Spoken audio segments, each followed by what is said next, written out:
Hello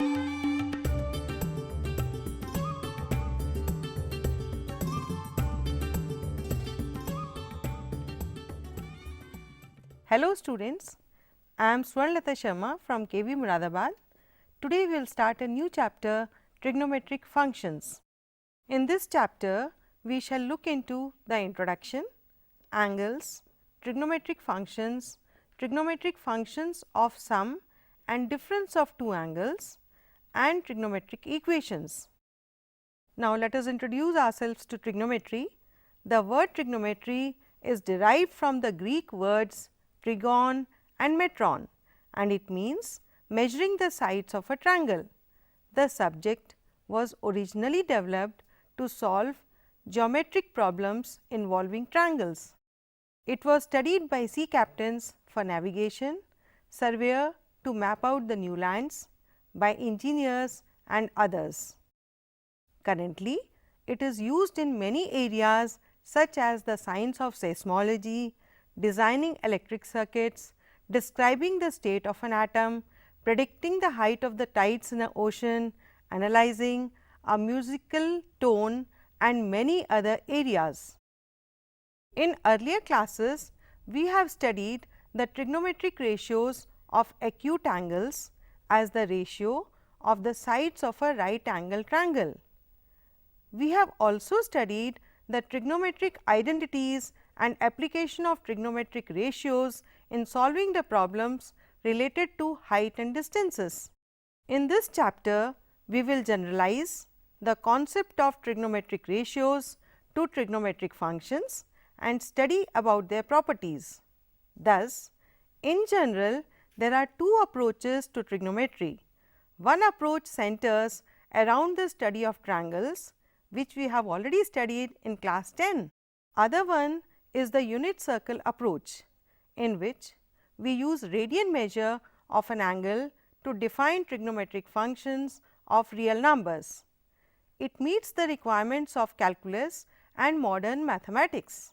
Now, what is an angle? Angle is a measure of rotation of a given ray about its initial point. The original ray is called the initial side, and final position of the ray after rotation is called the terminal side of an angle. The point of rotation is called the vertex. If the direction of rotation is anti-clockwise, the angle is said to be positive, and if the direction of rotation is clockwise, then the angle is negative. Look into the figure. Here, when the direction of rotation is anti-clockwise, the angle is taken as positive, and if the direction is clockwise, the angle is negative. Now, let us study about how to measure these angles. The measure of an angle is the amount of rotation made to get the terminal side from its initial side. There are several units for measuring angles. One unit of measuring angle is one complete rotation. Here you can see in the figure, one complete rotation is considered as 1 unit. Now, we shall discuss about the systems of measuring angles. Firstly, degree measure. In this system, an angle is measured in degrees, minutes and seconds. A complete rotation describes 360 degrees, that is 1 degree is equal to 1 upon 360th of a complete rotation. Therefore, one right angle is equal to 90 degrees. A degree is further subdivided as 1 degree is equal to 60 minutes and 1 minute is equal to 60 seconds. Second one is radian measure. In this system, an angle is measured in radians. A radian is an angle subtended at the center of a circle by an arc whose length is equal to the radius of the circle. Here in the figure, let AB be an arc of a circle with center O and of radius r, such that length of the arc AB is equal to r. Then angle AOB will be 1 radian. Now, let us see the relation between degree and radian. Since a circle subtends at the center an angle whose radian measure is 2 pi and its degree measure is 360 degrees, it follows that 2 pi radian is equal to 360 degrees. That means, pi radians is equal to 180 degrees. That implies 1 radian is equal to 180 degrees upon pi, which can be calculated as 57 degrees 16 minutes approximately.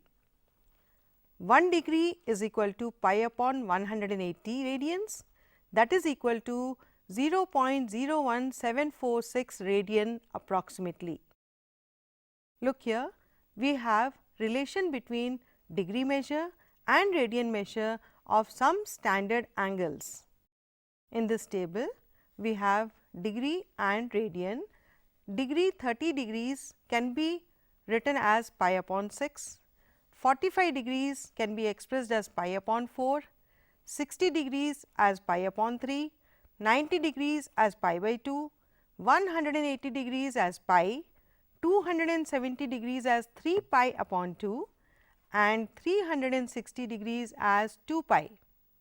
Thus, radian measure is pi upon 180 into degree measure and degree measure is 180 upon pi into radian measure. Here we have an important result. If in a circle of radius r, an arc of length r subtends an angle theta radian at the center, then we have theta is equal to L upon r or L is equal to r into theta.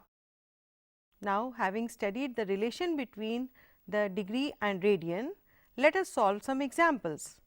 Convert the following into radian measure 25 degrees.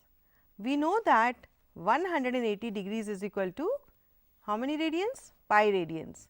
Therefore, 1 degree is equal to pi upon 180 radians. That is why 25 degrees will be 25 into pi upon 180 radians, which can be simplified as 5 upon 36 pi radians. One more example here, which is involving degrees and minutes. Minus 47 degrees 30 minutes can be written as minus 47 plus 30 upon 60 minutes, that is minus 47 and half seconds, which can be easily calculated and converted into radians as minus 19 upon 72 into pi radians. Let us take one more example involving degrees, minutes and seconds. 5 degrees, 37 minutes and 30 seconds can be easily solved as 5 degrees plus 37 plus 30 upon 60 minutes, which on simplification will give 5 degrees plus 75 upon 2 into 1 upon 60 degrees. That is 5 degrees plus 5 upon 8 degrees can be written as 45 upon 8 degrees. Now, converting into radians by multiplying with pi upon 180, we get pi upon 32 radians. Now, let us see one more example. Convert the following radian measure into degree measure using pi is equal to 22 upon 7. 11 upon 16. We know that pi radians is equal to 180 degrees. Therefore, 1 radian is equal to 180 upon pi. Therefore, 11 upon 16 radians is equal to 11 upon 16 into 180 upon pi. That can be simplified as 315 upon 8 degrees or 39 3 upon 8 degrees. 39 degrees plus 3 upon 8 into 60 minutes can be again expressed as 39 degrees plus 45 upon 2 minutes or 39 degrees 22 minutes and half of 60 seconds. which is again simplified to 39 degrees, 22 minutes and half of 60 seconds as 39 degrees, 22 minutes and 30 seconds. One more example, the minute hand of a watch is 1.5 centimeters long. How far does its tip move in 40 minutes? Use pi is equal to 3.14. In 60 minutes, the minute hand of a watch completes 1 revolution. Therefore, in 40 minutes, the minute hand turns through 2/3 of a revolution. Thus, theta is equal to 2/3 into 360 degrees or 4 pi upon 3 radian. Hence, the required distance travelled is given by L is equal to r theta, an important relation, is equal to 1.5 into 4 pi upon 3 centimeters, which on simplification gives us 2 pi centimeters. We are using the value of pi as 3.14 as it is given in the question, and we can write it as 2 into 3.14 centimeters, that is equal to 6.28 centimeters. So, students, today we have introduced ourselves to trigonometry, angle, degree measure, circular measure and relation between degree and radian. We have solved examples also concerning degree measure and radian measure. So, students, in the next session we shall study about trigonometric functions. Thank you.